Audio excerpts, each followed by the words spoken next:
generación, pero bueno, dispongamos nuestro corazón más que nada en esta mañana para que podamos compartir este mensaje. Vamos a orar primeramente, vamos a pedir la dirección de Dios. Incline su rostro y ore, pida por su servidor para que Dios me use de la mejor manera para poder compartir su mensaje en esta mañana. Oremos.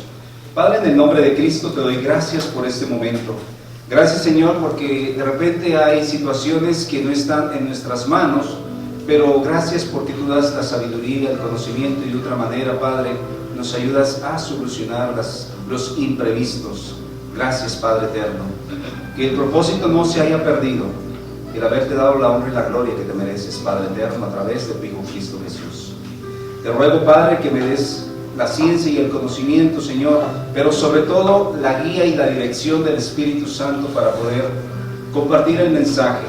Tengo la certeza y la seguridad, Padre, que este fue el anhelo en mi corazón ayer que estuve orando, Padre, para que tú dieras la palabra indicada, la correcta, la que necesita, Señor, tu servidor, pero también tu iglesia, Padre, tu pueblo, Señor.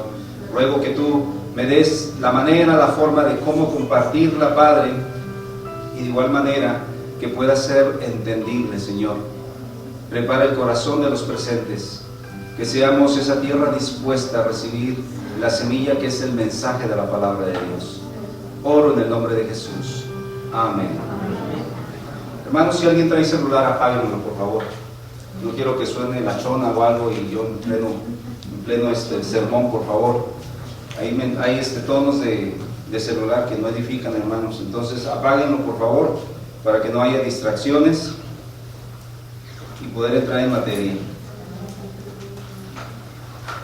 Bien, hermanos, yo creo que ya estamos en estos tiempos llegando al fin de otro año más, y estamos comenzando, bueno, pues el mes donde podemos decir que afloran todos los sentimientos, y esos sentimientos yo espero que sean de paz, sean sentimientos de amor, y más que eso, mis hermanos, si usted se da cuenta, ahorita que hace un recorrido usted por las calles, usted puede percibir cómo la gente ya suele adornar sus casas por fuera, y el adornarlas es con luces vistosas, y también por dentro suelen adornarlas y colocar un árbol en su casa, y ese árbol es un arbolito de Navidad. Y ahí dentro de ello, de todo ese contexto de adorno, hay un nacimiento y hay un pesebre anunciando el natalicio de Jesús. Y esa anunciación del nacimiento de Jesús es una manera humilde que lo describe incluso en el Evangelio de Lucas, capítulo número 2, versículo 7, donde nos dice: y dio a luz a su hijo primogénito, y lo envolvió en pañales, y lo acostó en un pesebre. Y de acuerdo a la tradición, por esa razón, cuando ponen su nacimiento, ponen por ahí a lo mejor un pesebre y colocan ahí un muñequito. Pero en sentido comparativo de las casas, escuchen esto, que las arreglan por fuera, yo preguntaría, ¿y cómo están por dentro de las casas? ¿Cómo están por dentro de las casas? Pero no me refiero al adorno interno, sino más bien me refiero cómo está la familia que vive ahí. ¿Cómo están los papás de esa familia? ¿Estarán bien? Oyéndome un poquito más adelante, siendo un poquito más preciso, ¿cómo está tu vida interna? ¿Está arreglada? ¿Estás en paz con Dios? ¿No hay pecado? ¿No te has vuelto infractor de los mandamientos? ¿No has hecho caso omiso a la palabra de Dios? Porque mi mensaje, más que decir que es Navidad o que nos estamos acercando a esa fecha alusiva, es saber cómo está mi vida, es saber si verdaderamente yo estoy viviendo la palabra de Dios en mi persona. Es a donde yo quiero llegar y poner el dedo en la llaga. ¿Cómo está verdaderamente mi vida? ¿Está arreglada?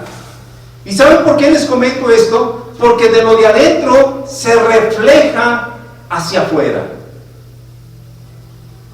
Y para poderles describir esto, Dice en Mateo capítulo 23, versículo número 27, hay de vosotros, escribas y fariseos, hipócritas, porque sois semejantes a sepulcros blanqueados, que por fuera, la verdad, se muestran hermosos.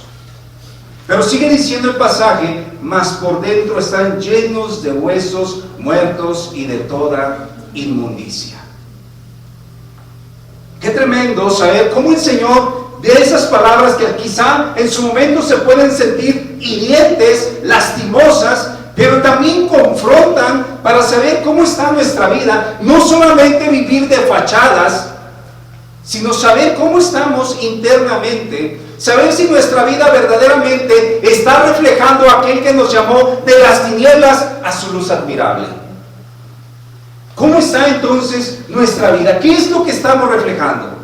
¿Y saben por qué? Muchos hogares o muchas personas están en esta condición. Muestran a la sociedad su mejor cara, su mejor sonrisa, su entusiasmo, etcétera, pero internamente ¿cómo están? Algunos amargados, tristes, airados, destrozados, rencorosos, faltas de perdón, lastimados y todo, porque solamente en el pesebre hay un niño llamado Jesús que solamente lo recuerdan una sola vez al año.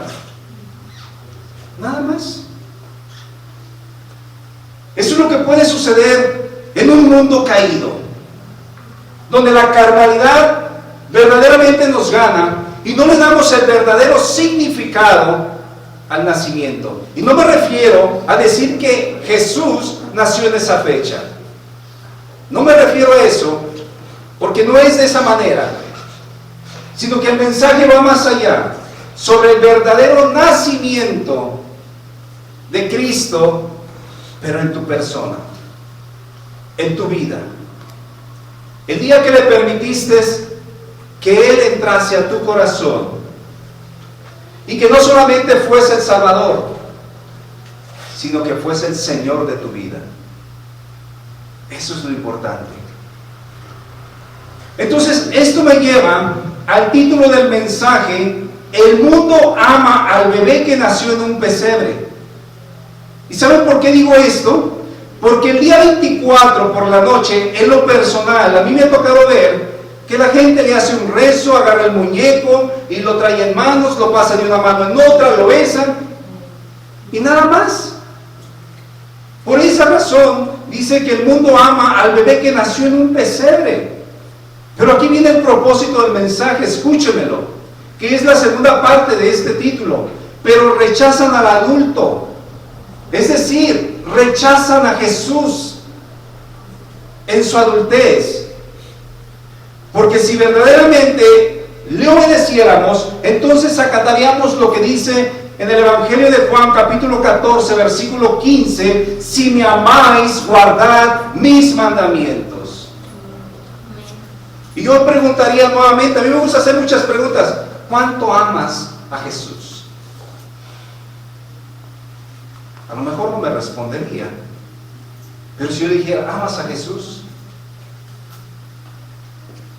Podemos decir todos que sí. Podemos decir, yo amo a Jesús, pero no lo obedezco. Muchas de nuestras vidas aún están sumergidas en el pecado, haciendo lo malo, no haciendo lo que dice la palabra de Dios. Entonces, nuestro Señor Jesucristo no fue aceptado por los líderes religiosos, lo rechazaron, y todo porque los confrontaba con la verdad de los mandamientos. Por ello, en el Evangelio de Mateo, capítulo 5, versículo 17, en la Biblia, el lenguaje sencillo nos dice: no crean que vine a quitar la ley, ni a decir que la enseñanza de los profetas ya no vale. Al contrario, vine a darles su verdadero valor. Vine a darles su verdadero valor. O como se conoce en la Reina Valera versión 60, no he venido a abrogar la ley, sino a cumplirla. A eso vino Jesús, a cumplir la palabra. Porque nada de la palabra va a pasar sin que se cumpla, hermanos. Por esa razón, vamos a meditar en ese mensaje. El mundo ama al bebé que nació en un pesebre, pero rechazan al adulto. Y al rechazar a Jesús, está rechazando toda su palabra. porque Él es una palabra en acción. Vamos a mirar entonces el primer punto de ellos. Rechazan al adulto por no amarle. Dice la primera parte de Juan 14:15, la primera parte, esta es la primera verdad, dice, si me amáis. Si yo no pasara en este momento aquí al frente y le pidiera que usted me describiera la manera o la forma en que ama a Jesús, ¿cómo lo diría usted? ¿Cómo lo diría? ¿Con palabras únicamente o con acciones de vida? ¿Cómo usted me manifestaría verdaderamente que ama al Señor?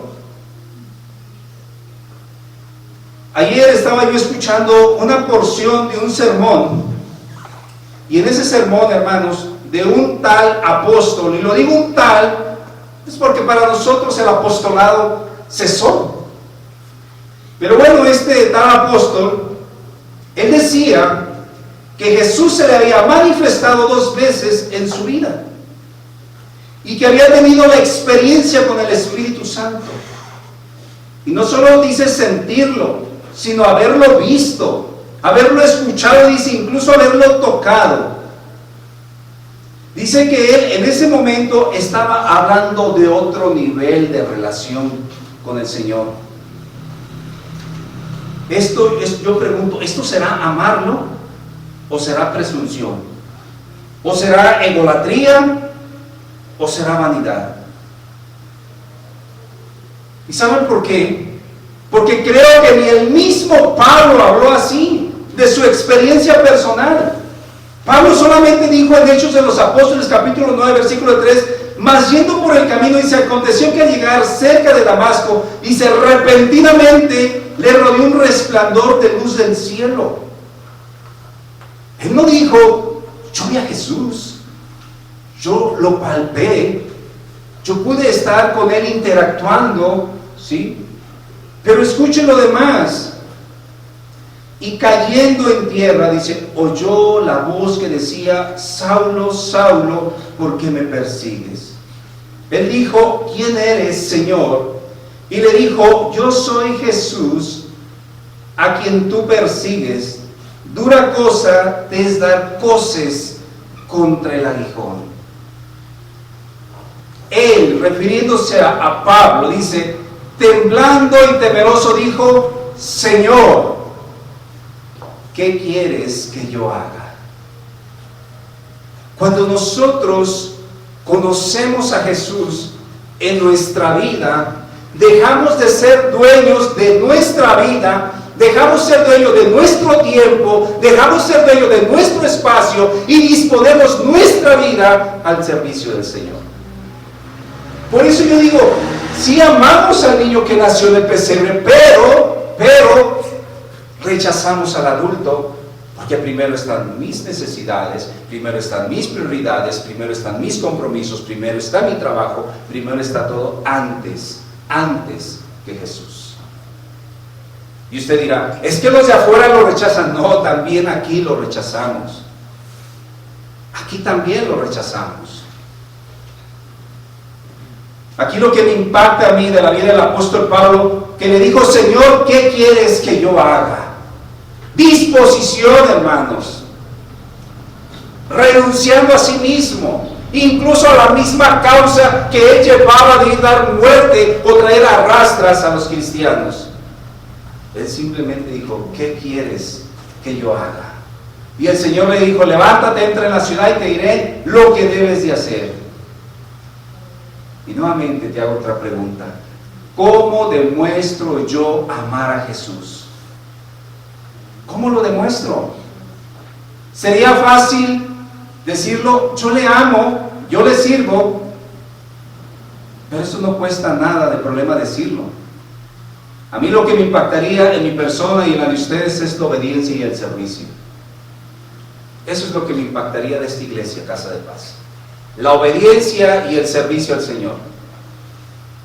Entonces ahí verdaderamente no estaríamos rechazando a Jesús. Le mostraríamos cuánto le amo.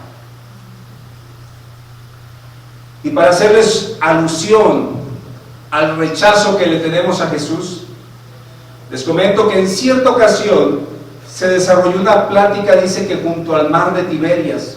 Esa plática fue entre Jesús y Pedro, y no fue nada cómoda esa plática, sino que fue incómoda. Y el Señor de repente nos pone en situaciones incómodas, pero el ponernos en situaciones incómodas es para que reflexionemos cómo estamos, si le amamos o no le amamos, de que tú tengas que tomar una decisión si vas a la iglesia o te vas a ver el fútbol, si vas a la iglesia o te quedas en cama porque está chispeando y está más a gusto la cama. El Señor a veces nos pone en estas encrucijadas, y para Pedro la plática que tuvo no fue poco, ni tampoco podemos decir que fue suficiente, pero bueno, la plática fue incómoda.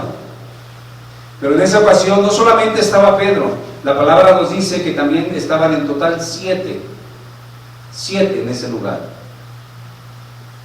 Estaba Pedro, estaba los hijos del trueno, que es Juan, Jacobo, ¿sí? Estaba Ananías, o Natanael, perdón, y no recuerdo cuál otro, pero y 2 más que no menciona, pero en total eran 7, dice la palabra. Entonces, la iniciativa de Pedro es que él les dijo, vamos a pescar o voy a pescar, quizá también con la alusión de regresar a su antigua vida. Pero Jesús dice que se presentó en ese lugar y era la tercera vez que se les manifestaba. Aunque la palabra dice que no sabían quién era. Cuando lo vieron venir no sabían quién era. Posiblemente tenían el temor de preguntarle que si era Jesús. Hasta que el discípulo amado, refiriéndose a Juan, ¿sí?, le dijo a Pedro, es el Señor. Es el Señor. Después de comer, ahí es donde se desarrolla la plática, donde el maestro le hizo una pregunta a Pedro en 3 veces repetidas, o en 3 ocasiones repetidas. Dicen los teólogos que esto fue para remover la negación de Pedro. ¿Cuántas veces negó Pedro al Señor? 3 veces. ¿Por qué el Señor le hizo 3 preguntas? Y era la misma prácticamente. Esto fue un proceso, mis hermanos, para saber cómo estaba la vida de Pedro verdaderamente.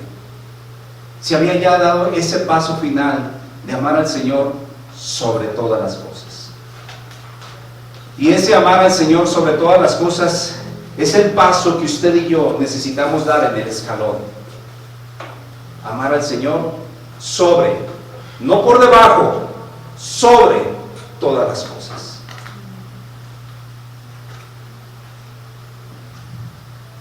Entonces, estando ahí y en esa plática, y que le removieron su pasado al apóstol Pedro, con esas 3 preguntas, vemos ahí en el pasaje de Juan capítulo 21, versículo 15, cuando dice, cuando hubieron comido, Jesús le dijo a Simón Pedro, hijo de Jonás, ¿me amas más que estos?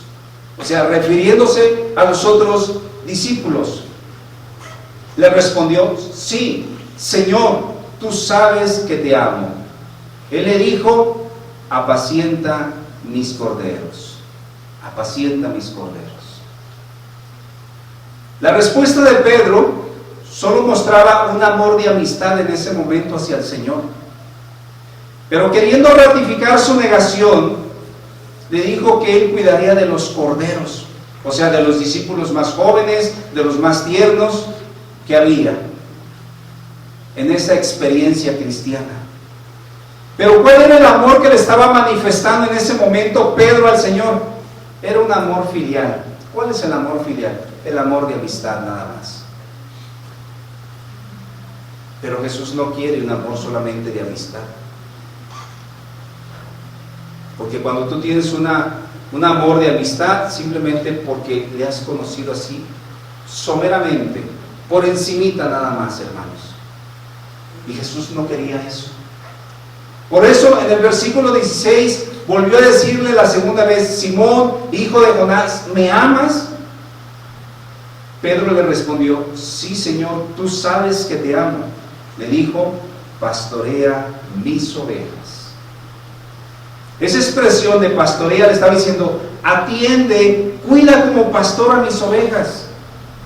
Pero Pedro aún ahí seguía mostrando ese amor filial de amistad. Por esa razón se viene en el versículo 17 y le dijo la tercera vez: Simón, hijo de Jonás, ¿me amas? Pedro se entristeció que le dijese la tercera vez: ¿me amas? Y le respondió: Señor, tú lo sabes todo, tú sabes que te amo.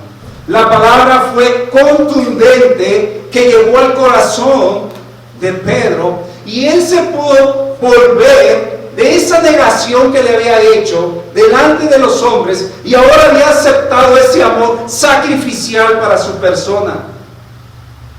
Ahora esa respuesta no solamente era una respuesta filial de un amor, no, mis hermanos, sino que hubo arrepentimiento, y sabía que debía tener ese amor ágape, como el que tuvo Cristo dándole en la cruz. Ahora él debía darse sin reservas al Señor. El Señor quiere que nos demos sin reservas, de que digamos: ahorita sí te sirvo, mañana no, pasado mañana tengo este compromiso, no puedo ir. No, el Señor quiere un amor sacrificial, darse más allá de lo que usted se pueda dar el 100% de usted, o el 101%. No limite al Señor. Este es el amor que el Señor quiere que le demos. Entonces, una cosa es decir que amas a Jesús, pero no hacer su voluntad. Pero la verdadera prueba radica en la disposición para servirle, en la obediencia también. La gente está muy falta de amor, la gente está confundida, la gente necesita ese amor afectivo. El amor que mostró Cristo es el que nosotros necesitamos mostrar a la humanidad también en estos tiempos. La gente suele decirle a su pareja: yo te amo, a su familia, pero el verdadero amor proviene de Dios, que es el amor ágape, ese amor sacrificial. ¿A usted nada le cuesta decir: ama a su esposa? Sí. ¿Ama a sus hijos? Sí. Pero el amor va más allá, hermanos. El verdadero amor lo manifiesta Cristo. Sin conocerle a usted, sin que usted hubiese nacido, Él se dio por usted. Ese es el verdadero amor sacrificial, dar todo por nada, sin esperar recibir absolutamente nada. Cristo se dio en la cruz, y ese es el amor que necesitamos tener usted y yo, porque entonces podremos amar. Dice Marcos 12:30: y amarás al Señor tu Dios con todo tu corazón, con toda tu alma, con toda tu mente y con todas tus fuerzas. Tremendo.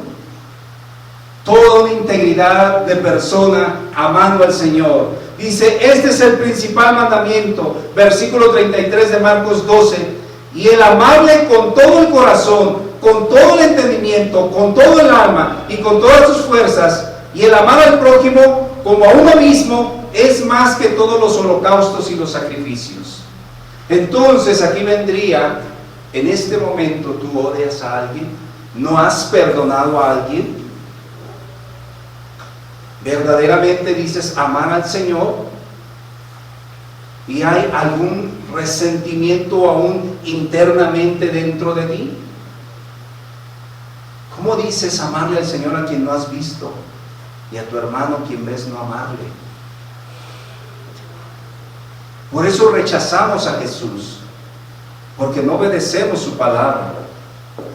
Somos oidores, sí, pero no hacedores de la palabra, dice la carta de Santiago.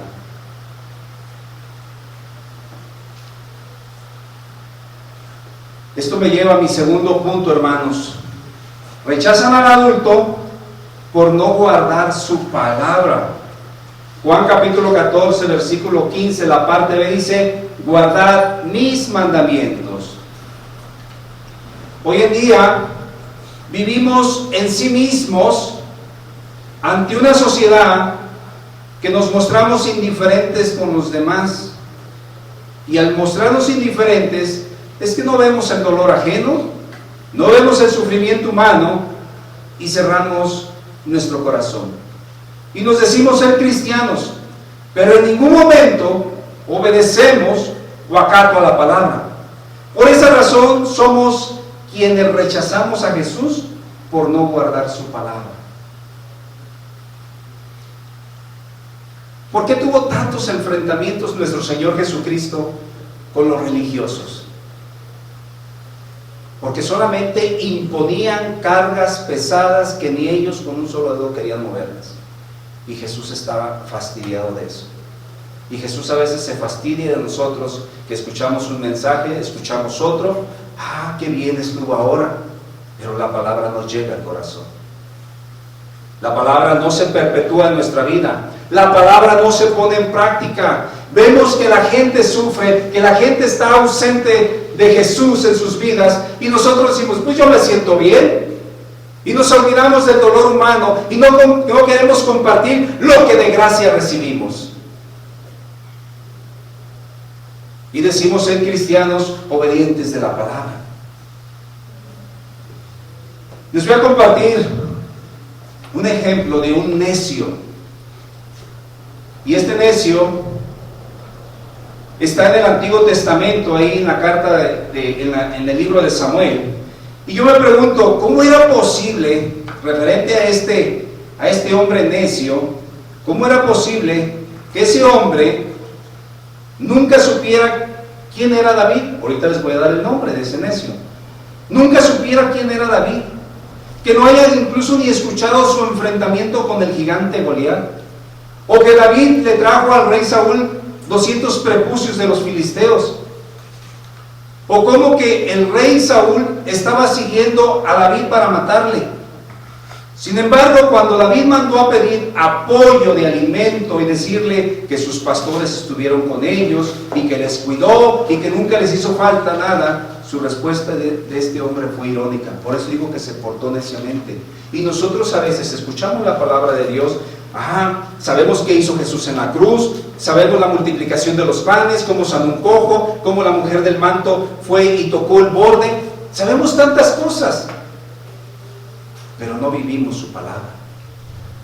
Al hombre que me estoy refiriendo se llamaba Nabal. ¿Ustedes creen que en ese entonces, como somos muy comunicativos todos, ni modo que no supieran quién era David, todo lo que había hecho David? Para decir a este hombre, yo nunca supe nada de él, porque vean la respuesta irónica que dijo este hombre. 1 Samuel 25:10. Y Nabal respondió a los jóvenes enviados por David y dijo, ¿quién es David? ¿Y quién es el hijo de Isaí? Muchos siervos hay hoy que huyen de sus señores. Esa fue la respuesta irónica que dijo Nabal. A pesar de que David mandó jóvenes diciendo, miren, vayan a este lugar, díganle que de acuerdo a su posibilidad que nos apoyen con alimento, recuérdenle que sus pastores estuvieron en nuestra zona, acá por el Monte Carmel, nosotros estuvimos cuidándolos, que no viniesen ladrones, estuvieron bajo nuestro resguardo. Pero ahora yo ocupo esto, por eso los mandó. Pero la respuesta de Nabal fue irónica, hermanos. Ahora, ¿cuántas veces en nuestra religiosidad no hemos obedecido la palabra escuchada en los sermones? Porque nos comportamos como Nabal. Y esto es ya por muchos años, el escuchar los sermones, ya sea aquí en la iglesia o en otra iglesia que hayas estado. Y nos preguntamos todavía, cuando hacemos algo indebido, ¿esto es bueno o es malo? ¿Es pecado o no lo es? Pero la palabra en Santiago capítulo 4, versículo 17 nos dice, al que sabe hacer lo bueno y no lo hace, le es pecado. Hemos escuchado infinidad de mensajes. Yo les compartía que, si no estoy equivocado, el año trae 52 semanas. Quiere decir que en un año usted escucha 52 mensajes a la iglesia que usted asiste. Pero ¿cuántos de esos mensajes se están viviendo en su persona? O si le preguntase, ¿cuál es el primer mensaje predicado en este año? A lo mejor ya ni nos acordamos, porque somos oidores olvidadizos. Entonces, de la palabra ya expuesta y recibida en usted y en mí, ¿cuánta de esa palabra la estamos viviendo actualmente? Si no lo estamos haciendo, entonces yo tomo el síndrome de Nabal y me vuelvo un necio. Porque entonces yo cometo un pecado y me quedo parado y digo, ¿será bueno o será malo? Pero Santiago es enfático al decirme claramente, al que sabe hacer lo bueno y no lo hace, le es pecado. No hay ningún momento de que usted se pueda excusar de que no lo sabía. Entonces nos volvemos a Nabal en toda su esencia, y Nabal es un insensato, es un necio, es un indiferente ante la situación, ignorando aún el riesgo en el que él se encontraba. Pero escuche cómo su propia esposa lo declara en su persona. 1 Samuel 25:25. No haga caso ahora, mi señor, de ese hombre perverso. Ahí estaba Abigail con ese encuentro, intercediendo a favor de su esposo Nabal.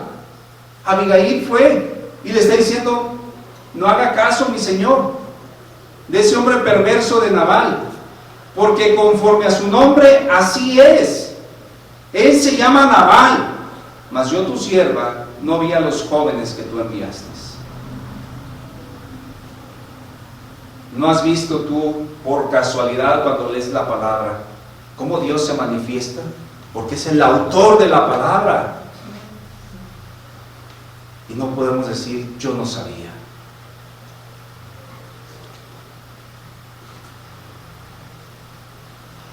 Para que guardemos sus mandamientos, esto implica que nosotros debemos renunciar a sí mismo. Implica una entrega verdadera, un riesgo de muerte al viejo hombre y sin posibilidad de retroceso, como lo dijo Jesús en su palabra en Mateo 16:24. Entonces Jesús dijo a sus discípulos, si alguno quiere venir en pos de mí, niéguese a sí mismo y tome su cruz y sígame. ¿Cómo renunciar a mí mismo? Negándome, mi hermano, tomando mi cruz algunos días y otros sí. No, todos los días debe de tomar su cruz y negarse a sí mismo. No creo que usted sea como Simón de Cirene, que le impusieron a llevar a la cruz. No, esto no funciona, hermanos. La cruz se lleva por voluntad propia. La renunciación de tu vida se lleva por voluntad propia. O como dice Gálatas 2:20, ya no vivo yo, mas Cristo vive en mí. Y no solamente es para repetirlo y sabérmelo de memoria, no. Es que la palabra llegue y golpee mi conciencia, llegue y golpee mi corazón, donde están todas las emociones. Y esto pueda cambiar verdaderamente nuestra vida. Entonces, fíjense, para cerrar este punto y concluir en esta parte, el hombre más sabio de la tierra, que vivió de todo y experimentó de todo en su vida, y al final él pudo decir esto que nos deja de enseñanza para vivirlo o aplicarlo a nuestra persona, con el propósito de no rechazar más a Jesús en nuestra vida. Y me estoy refiriendo de Salomón, el hombre más sabio. Eclesiastés 12:13. El fin de todo el discurso oído es este: teme a Dios. En otras palabras, respeta a Dios, ser reverente a Dios donde estés. Aunque tú digas, nadie me ve, Dios está ahí, es omnipresente. Él dice, teme a Dios y guarda sus mandamientos, porque esto es el todo del hombre. Guardar los mandamientos. ¿Cuánto guardo su palabra? ¿Cuánto la guardo yo su palabra? 1 Juan 5:3. Pues este es el amor de Dios, que guardemos sus mandamientos, y sus mandamientos no son gravosos. Cuando vives la palabra en amor, cuando estás enamorado del Señor, nada, absolutamente nada, se nos va a hacer pesado. Concluyo este mensaje, hermanos. El mundo ama al bebé que nació en un pesebre, pero rechazan al adulto, refiriéndome a Jesús. ¿Cómo saber si amo a Jesús en mi vida? Dice Juan 14:21, el que tiene mis mandamientos y los guarda, ese es el que me ama. Si ustedes se dan cuenta, solamente está invertido a diferencia del versículo 15, porque aquí dice, el que tiene mis mandamientos, ya los debe de tener, y los guarda, ese es el que me ama. Hermanos, aquí viene la aplicación de este mensaje y con esto termino. Esta es la pregunta que le realizaron uno de los discípulos en Juan 14, 22. Aquí dice, le dijo Judas, pero no el Iscariote, no refiriéndose al que lo vendió: Señor, ¿cómo es que te manifestarás a nosotros y no al mundo? ¿Cómo? A nosotros en específico y no al mundo. Es claro, mis hermanos, la manifestación que debe de ser hacia nosotros y que no se rechaza, sobre todo. Versículo 23. Respondió Jesús y le dijo: el que me ama, mi palabra guardará, y mi Padre le amará, y vendremos a él y haremos morada con él. Esto es tremendo, hermanos. No solamente es decir, guardo la palabra, sino que Cristo está en mi vida y que el Padre quiere hacer morada en nosotros. Necesitamos entender, hermanos, que nosotros debemos ser ese depósito para nuestro Señor Jesucristo. Y no solamente para tratar de que esté en nuestra vida, sino que también nosotros podamos reflejar el amor de Dios hacia afuera, el amor de Dios hacia nuestra pareja, el amor de Dios hacia nuestros hijos, el amor de Dios entre nosotros mismos. Porque usted es obediente a su palabra.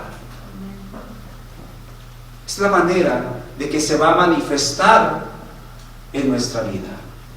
Oremos. Padre, te doy gracias por tu palabra. Gracias, Padre, porque cuánto tiempo te hemos rechazado, Señor, escuchando palabra tuya, y seguimos viviendo como una persona, Señor, sin escrúpulos del mundo. Te ruego, Señor, que tú nos enseñes a amarte verdaderamente, como lo dice en el Evangelio de Juan, sobre todo en las primeras cartas de Juan, Padre, que el amor es de Dios, proviene de ti, es la esencia de Dios, Señor. Así que te ruego, Padre, que no seamos simplemente oidores de cada 8 días, de cada miércoles, y regresar al mundo, a la calle, Señor, siendo uno más del mundo, del montón, Padre. Que podamos amar a tu Hijo, no rechazando sus palabras, Señor, sino acatándolas y viviéndolas y aplicándolas en nuestra vida, Padre. Te lo ruego, Padre, en el nombre de Cristo Jesús. Amén. Yo les siga bendiciendo.